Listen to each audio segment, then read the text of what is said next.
নতুন গল্প ভুলের মধ্যে ভালোবাসা। এক অদ্ভুত বিয়ের আসর। কেউ কল্পনাও করেনি যে বিয়ের দিন এমন নাটকীয় ঘটনা ঘটবে। রিয়া রাগী কণ্ঠে চিৎকার করে বলল, জীবনে শুনেছেন কেউ নিজের বিয়ের আসরে কনিকে ভুল করে কিডন্যাপ করে পালায়?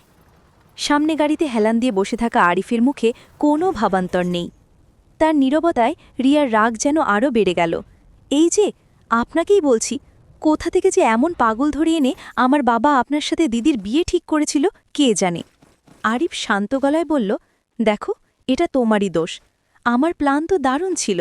আমি যদি একা পালাতাম আমার বাবা লোক লাগিয়ে আমাকে ভরে বিয়ে দিত। তাই ভাবলাম নিজের হবু বউকেই কিডন্যাপ করি। রিয়া তেলে বেগুনে জ্বলে উঠে বলল, তাহলে আমাকে কেন তুলে আনলেন? আমি তো আপনার হবু বউ না। আরিফ হাসল, তোমরা মেয়েরা সব একই রকম।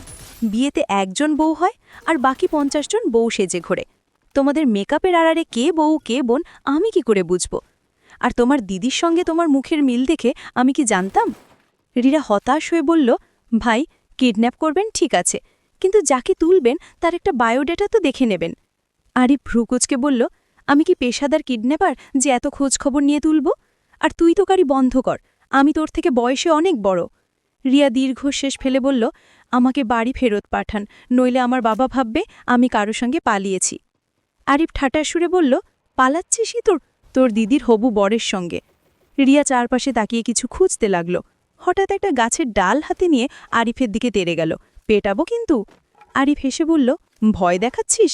রিয়া আরেকটু এগিয়ে বলল, 1, 2, 3 বলার আগে আরিফ চট জলদি গাড়িতে উঠে বসল। এমন ছোট মেয়ের হাতে ডালের বাড়ি খাওয়ার ইচ্ছে তার নেই। আরিফের পরিচয়: আরিফ হাসান, 27 বছর বয়স, পেশায় ফ্রিল্যান্স ফটোগ্রাফার। ছোটবেলা থেকে ছবি তোলার প্রতি ঝোঁক ছিল। তার ছবি দেখে মেয়েরা পাগল, কিন্তু আরিফের কাছে কেউই তেমন ভালো লাগে না। তার মতে বিয়ে হবে ভিন্নভাবে, আর ভালোবাসা হবে হঠাৎ। তাই বিয়েতেই মত ছিল না, কিন্তু তার বাবা মা জোর করে বিয়ে ঠিক করেছিল। তাই সে পালিয়ে গিয়ে হবু শ্বশুরবাড়িতে লুকিয়ে ঢুকে বউকে কিডন্যাপ করার প্ল্যান করে। কিন্তু জ্ঞান ফেরার পর মেয়েটি জানালো সে বউ নয়, বউয়ের ছোট বোন। সব পরিকল্পনা ভেস্তে গেল। রিয়া বিরক্ত হয়ে বলল, আমি বাড়ি যাব। এই জঙ্গলের মতো জায়গায় কিভাবে যাব? আপনার বাড়ি আছে, পৌঁছে দিন। আরিফ বলল, এখন আমার ফেরার মুড নেই, পারলে নিজে চলে যা। রিয়া হতাশ হয়ে বলল, প্লিজ ভাইয়া, ফেরত দিয়ে আসুন। আরিফ ঠাট্টা করে বলল, ভাইয়া নয়, দুলা ভাই বল। রিয়া রেগে গিয়ে ডালটা তুলে বলল, গাড়ি চালিয়ে ফেরত দিয়ে আসবেন নাকি ডালের বাড়ি খাবেন? আরিফ আর দেরি না করে গাড়ি স্টার্ট করল। বিয়েবাড়ির দৃশ্য। বিয়েবাড়ি নীরব। আজিজুল হক, রিয়ার বাবা, রাগ সামলানোর চেষ্টা করছেন। বড় মেয়ে তানিয়া বউ সেজে বসে আছে, কিন্তু বর উধাও। আজিজুল হক আর তার স্ত্রী রুমা বেগমের 2 মেয়ে, তানিয়া অনার্স 3য় বর্ষের ছাত্রী, শান্ত ও ভদ্র, আর রিয়া এইচএসসি শেষ করে বাড়িতে বসে আছে, রাগী ও অস্থির। বন্ধুর ছেলের সঙ্গে তানিয়ার বিয়ে ঠিক হয়েছিল, কিন্তু এখন সব ভুল মনে হচ্ছে। হঠাৎ আরিফ রিয়াকে নিয়ে হাজির। আজিজুল হক রাগী রিয়াকে একটা চড় মেরে বললেন, তোর বোনের বিয়ে আর তুই বরের সঙ্গে ঘুরছিস? রুমা বেগম মেয়েকে আড়াল করে বললেন, আগে কথা শোনো। আরিফের বাবা নাসির বললেন, আরিফ, কোথায় ছিলি? আরিফ হাসতে হাসতে বলল, আমার গার্লফ্রেন্ডের সঙ্গে পালিয়েছিলাম, পরে ভাবলাম এখানেই বিয়ে করি। তার কথায় সবাই অবাক। রিয়া চোখ বড় করে তাকিয়ে আছে। এই লোক তাকে কেন ভাসাচ্ছে? আরিফের মা সালমা বেগম বললেন, দেখো, ওরা যদি একে অপরকে পছন্দ করে তাহলে বিয়ে দিয়ে দিই। আজিজুল হক বললেন, তাহলে তা নিয়ে আর কি হবে? নাসির বললেন, আমার বড় ভাইয়ের ছেলে রাহাত, সে সিভিল ইঞ্জিনিয়ার, তানিয়ার সঙ্গে তার বিয়ে দিই। রুমা বেগম বুঝিয়ে আজিজুলকে রাজি করালেন। রিয়া কিছু বলতে চাইল, কিন্তু কেউ শোনেনি।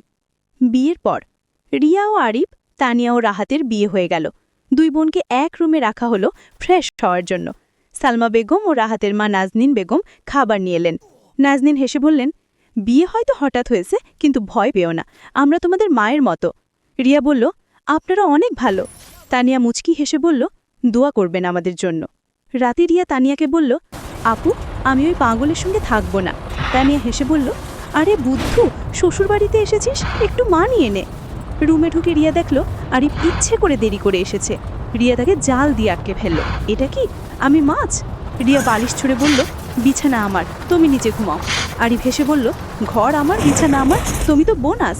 রিয়া রেগে গিয়ে ঝাড়ু তুলে ধরল। আরিফ হেসে বলল, আচ্ছা, পিলো ফাইট করি, যে জিতবে বিছানা তার। দুজনে বালিশ নিয়ে লড়তে লড়তে বিছানা এলোমেলো করে ঘুমিয়ে পড়ল। অন্যদিকে তানিয়া রুমে ঢুকে দেখলো রাহাত বারান্দায় দাঁড়িয়ে আকাশ দেখছে। তানিয়া ঘুমিয়ে পড়েছিল। রাহাত তাকে ঠিক করে শুয়ে দিয়ে ভাবছে, 30 বছর বয়সে বিয়ের কথা ভাবিনি, কিন্তু ভাইয়ের জন্য বিয়ে করে ফেললাম। সকালে তানিয়া উঠে লজ্জা পেল, এত দেরি করে উঠলাম। রাহাত হেসে বলল, চিল করো, আমাদের বাড়ি সহজ। আমি রাহাত, বাবার বড় ছেলে। ছোট বোন রিমা তোমার বোনের বয়সী। তানিয়া হেসে বলল, তুমি তো জানো না তোমার বোনের বয়স। রাহাত হেসে বলল, জানি, তবে তোমার বোনের বয়স আন্দাজে বলেছি। পরিবর্তনের শুরু। রিয়া ও আরিফ, রাহাত ও তানিয়ার জীবন শুরু হলো। রিয়া আরিফের সঙ্গে লড়তে লড়তে ধীরে ধীরে বুঝলো তার এলোমেলো স্বভাবই তাকে আকর্ষণ করে। তানিয়া রাহাতের শান্ত স্বভাবে মুগ্ধ। একদিন সকালে সালমা বেগম বললেন, তোমরা পায়েস খাও বড়দের, তবে সাবধান, লবণ মেশানো আছে। রিয়া আরিফকে পায়েস খাওয়াতে গিয়ে বলল, তুমিও খাবে। দুজনে লবণাক্ত পায়েস খেয়ে হাসতে হাসতে গড়াগড়ি। তানিয়া রাহাতকে খাওয়ায়নি, মায়া লাগলো। তানিয়া একদিন রাহাতের দেওয়া উপন্যাস পড়তে পড়তে ডায়েরিতে লিখল, রাহাত যেন আমার গল্পের নায়ক, কিন্তু জীবন কি গল্পের মতো এত সহজ, নাকি পরের পাতার অপেক্ষা করছে কোনো রহস্য? শেষ কথা, এই গল্প ভুল থেকে শুরু হলেও ভালোবাসার পথ খুঁজে নিল। রিয়া ও আরিফের এলোমেলো সম্পর্ক, তানিয়া ও রাহাতের শান্ত বন্ধন, দুটোই এক অদ্ভুত সুন্দর যাত্রার শুরু। আপনার মতামত জানান, গল্পটা কেমন লাগলো কমেন্ট করুন, আর পরের পর্বের জন্য অপেক্ষা করুন। সুস্থ থাকুন, ভালো থাকুন, আল্লাহ হাফিজ।